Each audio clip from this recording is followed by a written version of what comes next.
ตัวนี้ดีจะพูด5พูดบ่ได้น้อง5พูดบางช่วยดิตัวนี้เนี่ยบุกแล้วนะ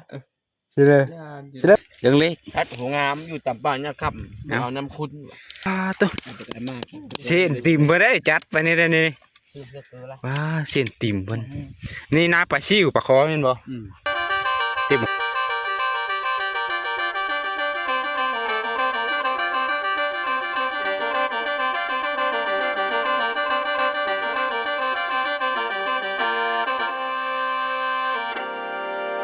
รายการต่อไปนี้ไม่เหมาะสำหรับผู้คนมักนอนนา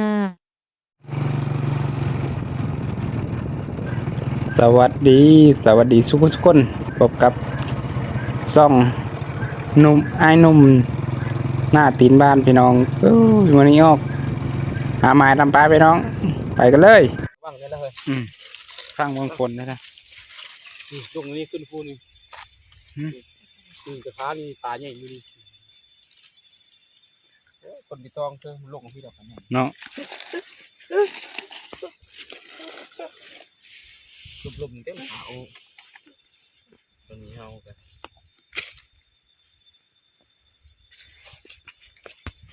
เก็ดน้อยลงมาไว้ดำไม่ขึ้นฟู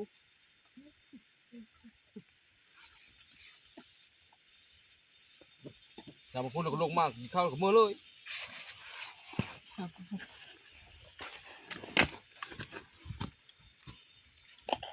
ตายฮะคือเป็ดเก่าว่าเรื่องเพื่อนนี่เล็กเรื่องเล็กพัดหัวงามอยู่ต่ำบ้านเนี่ยครับเอาน้ำคุณบรรยากาศอยู่แคมป์เซ่ได้มั้งนี่มาดำป่าอยู่หากินตามธรรมชาติเส้นติ่มบนเห็ดเบอร์เจ้าปลาใหญ่นะเบิ่งก่อนว้าตัว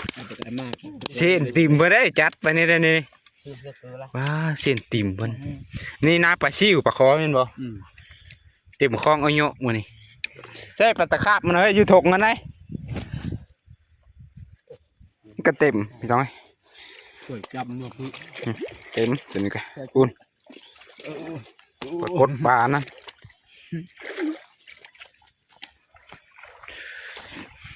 ก้างปากลำ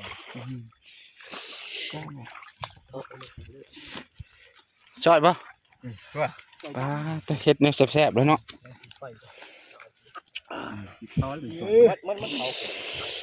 ปลาคอสนี่นี่ปลานั่นปลาปลาสูบปลาสูบไงน้องเอ้ยเบิ่งแน่ไม่เห็นนะปลาปะบ่อยนะปลาปะปลาปะเนาะปลามีปะเนาะหอดบลูมีหอดกี่เลือดดิเนี่ยมันปลาฮัดนี่เป็นปลาฮัดอื่นเลยนี่เอาไปนะโอ้ยเด็กวะพี่เดียวเข้าเดินบรรยากาศแซ่บๆด้วยอยู่ซี่นะจะได้กินข้าวมันจะเฮิร์นไหน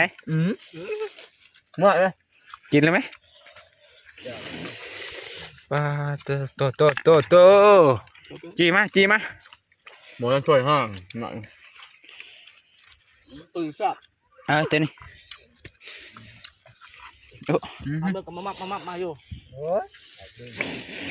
กลับดีว่ายันฟ้าเริ่มเที่ยวเกี่ยวยังผ่านเลยอยู่ในเมฆเนาะขันมะนาวคักอะไรนี่ที่ใดมีคันมะนาวได้ที่ใดไม่ได้เอาเครื่องครบมายวะโอ้ยเจอจะหาโอ้ยเพื่อถามเพื่อกับบุญมีอยู่วะนี่อ่ะอยู่มีฮอตพักเนี่ยข้าไทยกับบุญมีปักพดแล้วก็ยุ่มสิ่งใหญ่ไม่ได้ทุกเลยไปโอ้เฮ้ยน่าแข็งโน่หรือวะมาช่วยจุแก้วนี่น้องนี่เต็มผู้ครองป่ะตัวนี้เต็มเดี๋ยวนี้ตัวนั้นก็เต็มเจ้าของตัวนึงได้ใช่ไม่แกงทิมละปลาหัวหน้าก็ได้3 ตัวปลาคอตัวนึงปลาจากอ่างปลาน้อยไม่ว่าเลยฮะนี่ช่วยไหมช่วยดิบเลยยิงทักเลยนะ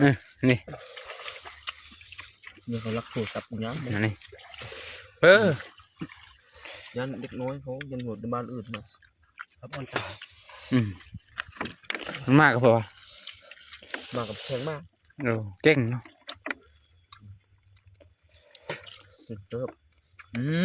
หลับเลย พอดประหัดได้ละ เฮียหวางยำพึ่งอย่างนี้ ตัว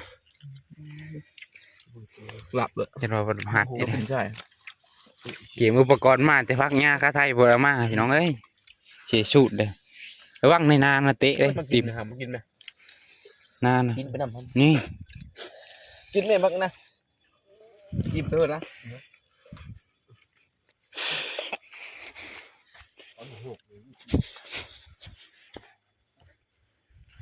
เจ้าเอ้ยเบิ่งแล้วตะขาบมันเอ้ยพามือนึง เฮ็ดเลยเจ้า จักทงเพิ่งหำนี่บ่ห มาเฮ็ดเลย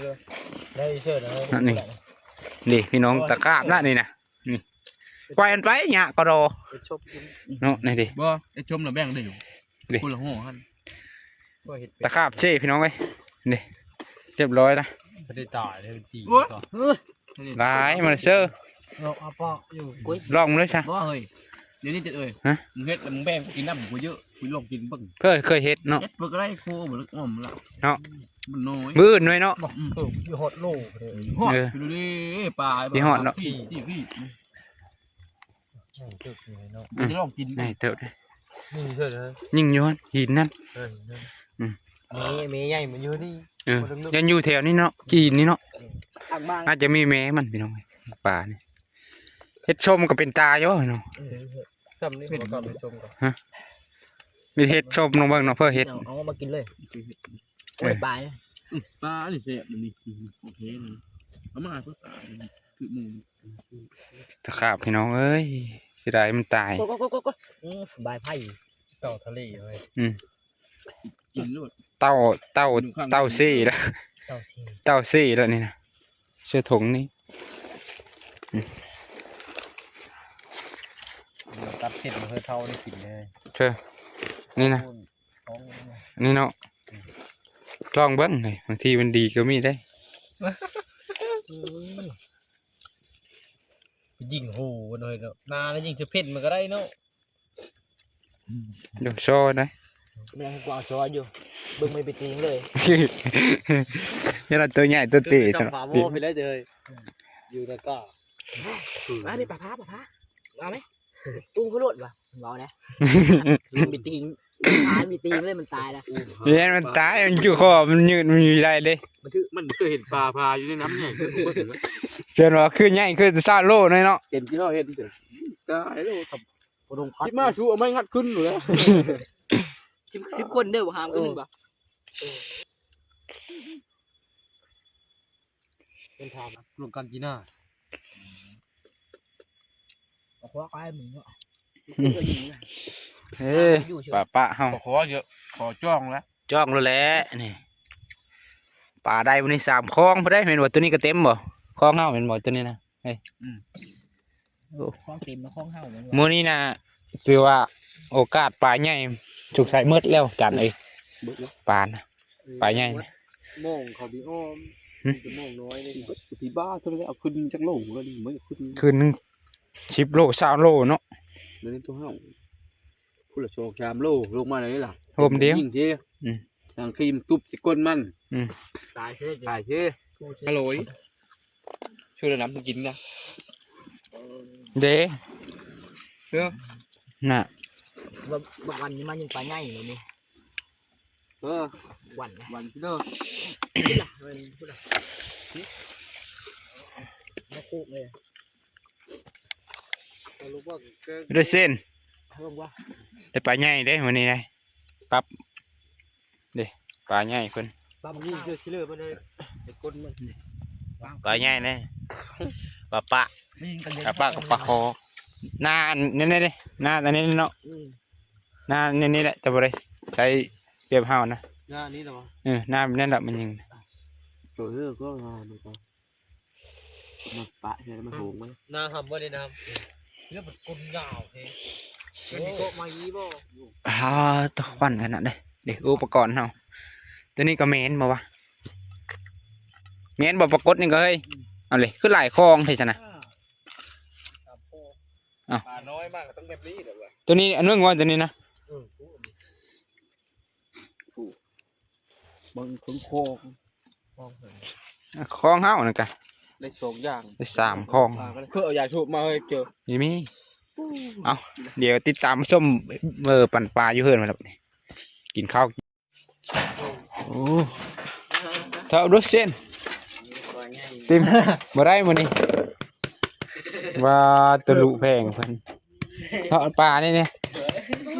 โอ้หอมดูหอมแก้มมันดูหั่นนะบ่ได้ปลาเท่าตัวเดียวแล้วมื้อนี้นะเท่าตัวนี้แล้วจะได้อยู่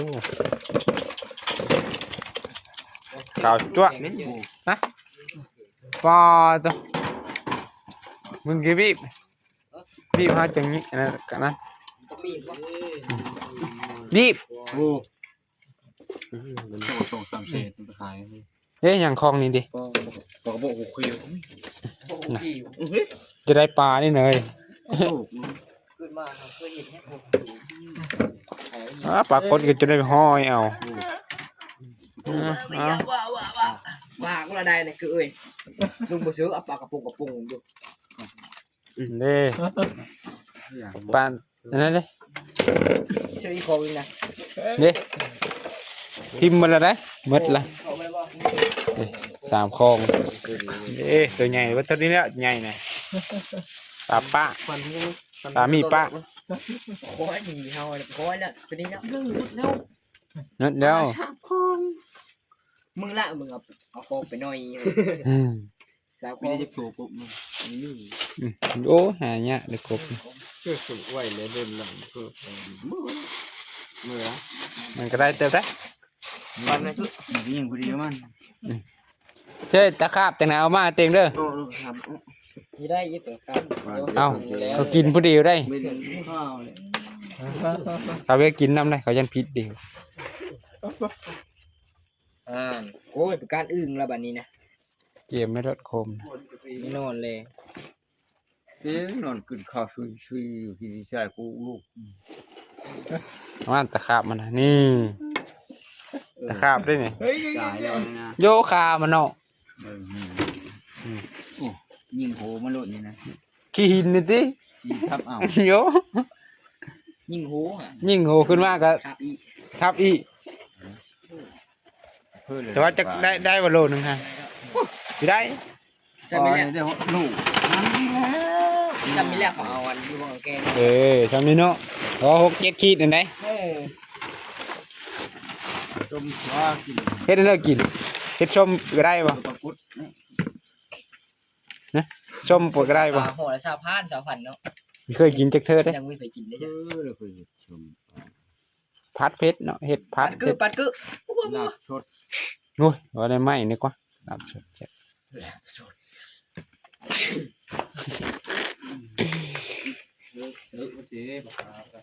โยว่ายัน กองสดครับละ อันยันพิษดีอยู่ได้สั่นกินน้ำดีอยู่กินผู้ดีอยู่ล่ะนี่โอ้ย ปัดกึปัด เผ็ดอย่าแฮนเผ็ดมันนี่ได้เนาะจำแจ่วนี่ เห็ดแล้ว ตะขาบน้อยตาป่า จัดไปชมโต๊ะตัวนี้ปันเชียน นี่ก็ปั่นขึ้นเจิดนะ อืม โอ้เอามาชี้ห้ามันก็ลาก็ตัวนี้นะมาแล้วนะครับลึก เอาดังลงมาฟ้าแล้วกันนะ อันนี้2 5 6กระไรกูพร้อมนะตุ๊กกู2 คนกูนะ โอ้โหเจ้าโชคนะ นี่ตัวนึง ตัวนี้ก็เชยเชย นี่ ตัวนี้มันน้อย นี่ดิ อะไรมา อันนี้บนนับอันเด้อ นับก็อยากได้สองตัวดิ อืม มีนับเลือดป่าคือดิแบบนี้นะตัวนี้ตัวใหญ่ไปปฏิบัตินับเลย ตัวใหญ่อยู่ไป งัวหมดไก่เราเงินนั้นนับ นับกันนะปีแล้วน่ะบริษัทกว่าโลนะเฮ้ยนี่แหละเดือด3 กว่าโลอันนี้เสียบฮอด6-7 ขีดประมาณนั่นแหละ เฮ็ดไป3ตัวยิงขึ้นมาแล้วพักดีแล้ว ตัวใหญ่แหละตัวใหญ่ไก่ เลอะปลานะเลอะปลากระเบาะนะ ชุบได้คือปั่นไปได้ ปุ๊บนี่เลย เลอะปลากระเบาะใช่ ธรรมดาเลย ตัวนี้ ตัวนี้ เหมือนได้ละ ก็ดูก็ได้ ให้ช่วยจุลูกคือโอ้โห ยังไปปะแล้วมันเอาได้ พูดเอาป้าเลยเอาหน้านี่ก็พอแล้ว ปลาโหนาหรือปลาขาหน้า ปลาลูกพี่ นี่เด้ปลาโหนาตัวนี้ ปลาลูกพี่ปลากระบอก นี่เด้อใครชื่อปลาฝาเด้อนี่เด้อ คุณเป็นกองกเงา ปลาฝาน้อยนี่ตายเรียบร้อย มีปลาซี่นี่ ปลาน้อยเนาะ สั่งได้เด้อบ่เช้าเด้อ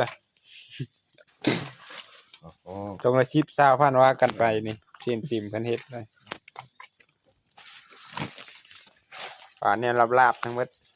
เนี่ยลาบเนี่ยก้อยทั้งหมด ลำบ่ได้ค่อยบ่ได้ดอก โอ้ตัวนี้ใหญ่ได้เพิ่นจ้องนี่นี่ตัวหน้าเพิ่นนี่ วันนั้นคือบ่จ้อง อืม ตัวนี้ผมชื่อตัวนี้ชื่อ ขี้กระปิ้งกิน ที่กูผู้นั่งเบิ่ง โอ้ ตัวนี้ที่ผู้ชู ตัวนี้ดี ตัว จะ ลาย พูด5พูดบ่ได้น้อง เริ่ม 5พูด บางช่วยดิ ตัวนี้เนี่ยบุก คือ สีละ บักเปล่าเตะเตะมันนี่ เอาตัวใหญ่มาช่วยได้อติมเด้อ หัวหน้านะเบิ่งนะผู้ปั้นเหมือนนะเบิ่งแล้วล่ะ สิเลยสิเลยปลาหัวนานอันนั้นเนาะ ตัว เออ ตัวตลก ปันใส่เต้านี่เด้อติมเด้อเอาเอาแล้วจ้ะ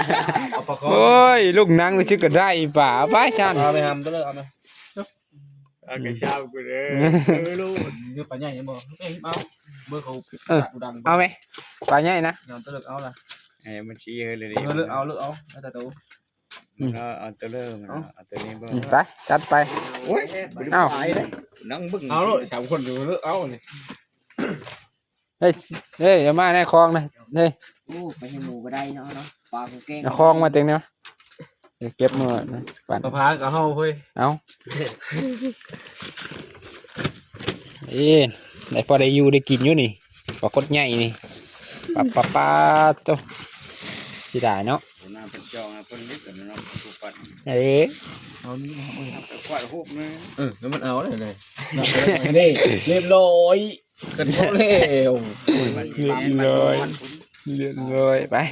เดี๋ยวติดตามรับชมต่อไปนะยังว่าแล้วอยู่เดี๋ยวมือสอบเก็บปลาตะเฮินพี่น้องเลย ลูกปลายพ่อ นี่เรียบร้อย เฮ้ยนี่ครบ เอาทุกคนถือว่าเมาเทินเนี่ยนะเดี๋ยวมาสอบเก็บปลานั่นเบิ่งปลาเฮาได้ปันเดียวเด้อทุกคนเลยได้หลายเติบเลยพอได้กินนะ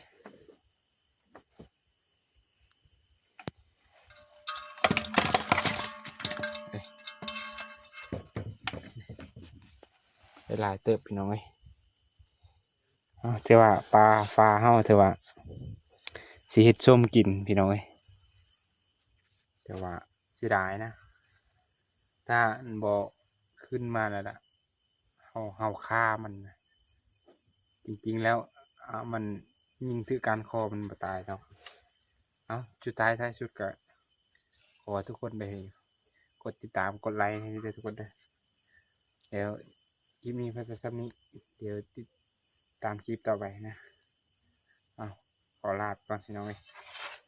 ปลากันได้เขาอยู่พอกินนะ